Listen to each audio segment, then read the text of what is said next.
Bake comes to play every day, and his intensity is infectious. Zach Bakenhaster, senior on the basketball team. You guys are 5-11. You've lost 7 in a row. What do you guys need to do? Well, we've talked about that the past couple days pretty deeply. We don't look at it as like a losing streak or 7-game losing streak. We like to play each game one game at a time. As Coach likes to say, we're either going to go 1-0 or 0-1 for the night. So, and also he says, if we lose that game that night, think about it, but midnight, it's over with. You're on to the next game. So we've really just bared down, we've talked about, we have to come together as a team, as anybody would, and just communicate more and just get after it, really. I mean, there really isn't much else that we can do besides get after it and play hard and play together every night. And you talk about the one game at a time approach, but doesn't there come a time where, you all know what the streak is at. You all know how the last couple weeks have gone. The mindset of the team, especially on a young team like you guys have, do you think that wears on certain individuals a little more than others? Oh, well, there's no doubt that it wears on everybody. But maybe some of the more seasoned, experienced players know that you have to put that past you. And like you said, maybe some of the younger players, are thinking, but that's where some of the leadership takes into effect. That's where us captains and the coaches have to get these younger guys to, hey, that was the first half of the season. We're entering the second half of the season, and that's when we need to turn it on. Let's forget about that last half and just focus on the now. 5-11 is your current record. Obviously after 16 games. After 16 games last season, which seems like forever ago, you were also 5-11. At this time last year, after 16 games, you were currently on a 6-game losing streak. This year, however, you're on a 7-game losing streak. Very, very similar. It seemed that last season, when we were at this spot, we really just lied over and didn't do anything about it and died. A lot of people, it seemed, gave up on the season. And that's one thing that we're not going to do this season. As leaders, as a team, we're not going to let anybody just roll over and die, because we're working towards tournament time here. The regular season, as you can tell, we're not going to win that with, I don't think we can. So we're working towards the tournament here, and that's what our main focus is. Just working through this second half of the season, getting better. 4.5 weeks, tournament time comes, that's going to be the time that we want to excel. Do you think that you guys are reaching the expectations of not just yourselves, but people outside of this locker room? Well, to begin the season, I think the expectations weren't very high at all. And then we came in, got some wins, huge win over Wittenberg, and I think that set the expectations a lot higher than what everybody else expected. So I think that the expectation is high for us right now. We really want to get back to satisfying that expectation right now. You have 9 games remaining here in the regular season. You've played all 9 of these teams that you're going to play. You've already played them once this season. Against those teams, you're 2-7. What do you have to do on this next run of 9 that you didn't do the first time through the conference? Well, there's a couple things that we need to do. One is just communicate a lot better. Another thing is we need to start playing together. I know myself, I've had a couple 20-point games. Max has had a couple 20-point games. Colin had an 18-point game the other night. McAllister comes off with a 16-point game. Yaz, 18, 16 here and there. Now, if we string all that together and we just piece it all together within one game where we're all coming on, we're going to be a dangerous team. And that's what we need to do against teams. And also pick up our defense, because 2 of the teams that we lost to shot 60% from the floor, which is unheard of. So we up our defense a lot. We think that we could obviously do better than 2-7 this second round and win more games than we did last time. Those teams shooting 60% against you guys, is that a lucky day for them, or is that a bad day defensively for the Otterbein Cardinals? I think it's a little bit of both. I know that when we played Marietta, the first team that shot 60%, we just went completely away from our defense. It was the first OAC game, first away game. I think that everybody was a little flustered out there and everybody didn't know where their spots were, and they shot exceptional, and it showed. So I think it had a little bit to do with them shooting so good, but it had a lot to do with our defense. We were not playing the defense that we're accustomed to. And Capital, who also shot well, those are two best teams in the league, and they're at the top for a reason. I mean, there's games, Wilmington, John Carroll, Baldwin Wallace, these are games that you guys were, you were winning a couple of those games at halftime, and you only ended up losing those games in the final minutes.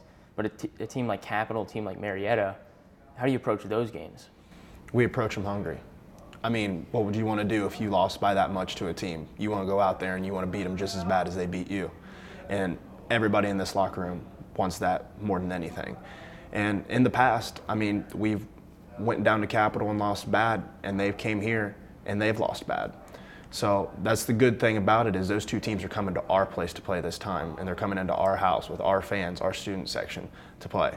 And that's a little bit what we're going to feed on. And obviously the last games too. Capital, go back to that game. I know it's not one that you want to go back to a whole lot, but towards the end of that game there, they kept their full court press on, and during the final seconds, they had 98 points. So the crowd really amped here. A little restless. They won 100. I don't know if Capital's actually going to take a shot at it. Not sure how Coach Goodwin feels about that. They will. And they'll get it.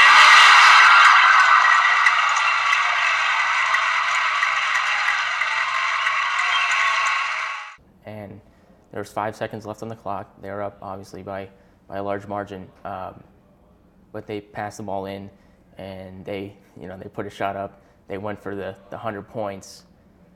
Does that rub you guys a little bit the wrong way? Absolutely. Yes. At the point, we knew it was going to happen. We knew they were trying. So there's no doubt it rubs us the wrong way. What do you have to say to Adrian's Army and Cardinal Nation out there, for people who look at this team and say, oh, this team's 5-11. I'm not sure if, I'm going to make the trip out there tonight. I'm not sure if I'm going to go to the Reich. What do you have to say to people that look at the record and say 5-11? I don't know if I want to necessarily go. Well, I got to say, we play as hard as we can every night. I know people have came up to us and came up to me personally even and said, you guys might have lost, but I've never seen a more fun game. You guys play hard, period. And with their support, it's unbelievable what their support can do.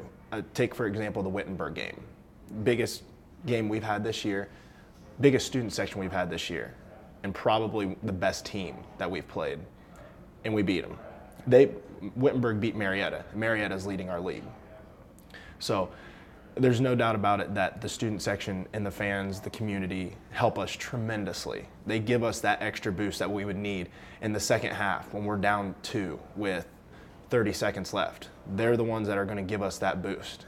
They're the ones that are going to help us get through and pull through that game and get that win.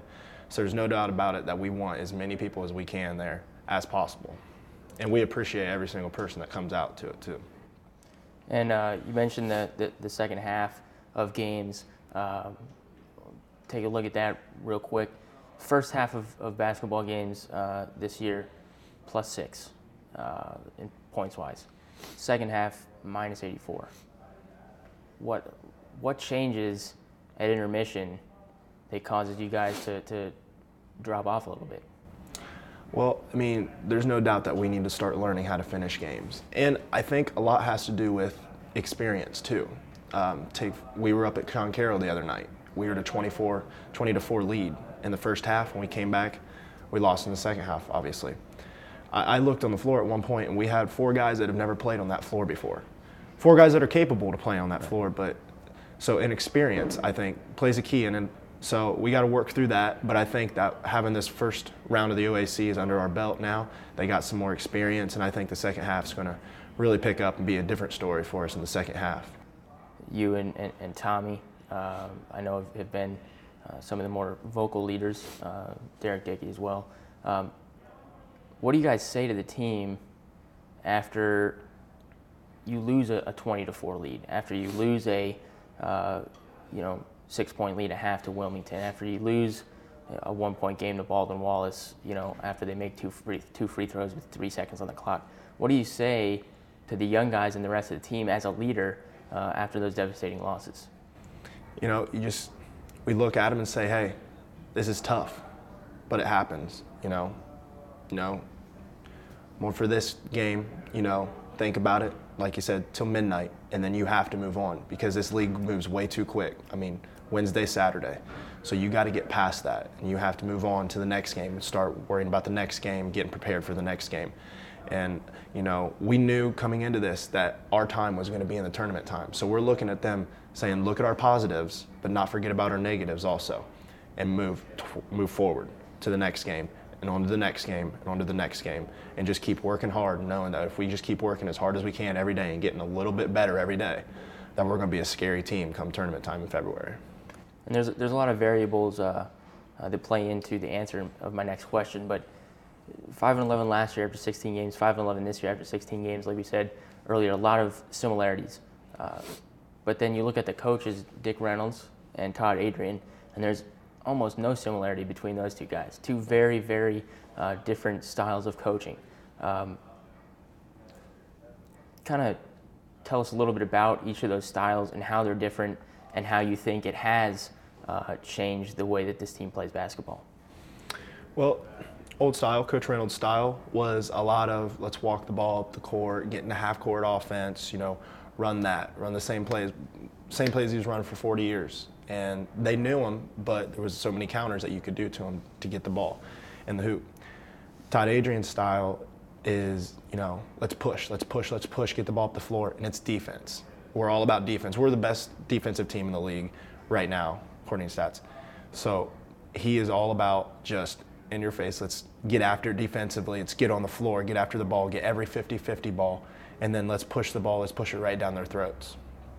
So I think that's the biggest difference in coaching styles with Coach Reynolds and Coach Adrian. Do you think that was difficult or still is difficult for guys that have, especially like yourself, that have played with Reynolds, their whole college career, and then you bring in a guy like Adrian who has that different playing style? Was that, at the beginning of the year, difficult for some of you guys?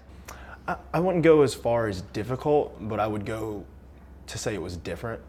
I think I've told you earlier in the year, like it was different, and it was adjustment that needed to be made, and I think guys are still trying to make that adjustment, but it's a good adjustment and it's a good different because it's exactly what's needed in today's game, and it's exactly what our team needs because that's what everybody else is doing, and to just be able to get after it and get up on defense and push the ball is what we need to do to beat teams. And so I think everybody is adjusting well, but there's still, you can see here and there, little times where you could see going back to the old system. You could see, a guy standing around in defense with his hands down, where that's where we would have been last year. Final question here, Zach. You're a senior, you're 5-11. What do you look to get out of the rest of this season? What I look to get out of is having a good second round of the OAC, proving to people that we're not a 5-11 team, because we're not.